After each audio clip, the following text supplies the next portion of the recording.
चैत्र महिनाको 30 गते सोमबारका दिन बरुथिनी एकादशी व्रत रहेको छ। यो 2083 सालको अन्तिम एकादशी हो, किनभने 30 को महिना छ।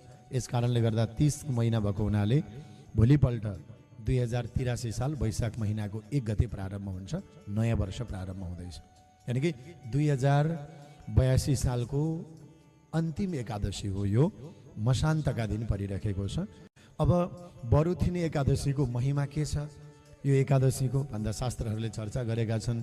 बरुथिनी व्रतम नाम सर्व पाप प्रणाशनम भुक्ति मुक्ति प्रदम नृणाम विष्णु प्रीति प्रदायकम। बरुथिनीको एकादशी व्रत गर्दा सम्पूर्ण पापहरू नष्ट हुन्छन् अनि संसारका जति भोगहरू छन् यी भोगहरू पनि प्राप्त हुँदै जान्छ र अन्तिममा हामीलाई चाहिएको भनेको मोक्ष, त्यो मोक्ष पनि दिन सक्दछ। किनभने भुक्ति मुक्ति प्रदम, यसले भुक्ति पनि दिन्छ संसारको र मुक्ति पनि प्रदान गरिदिन्छ। अनि विष्णु प्रीति प्रदायकम, विष्णु भगवान पनि प्रसन्न हुनुहुन्छ यो एकादशीको व्रत गर्दा।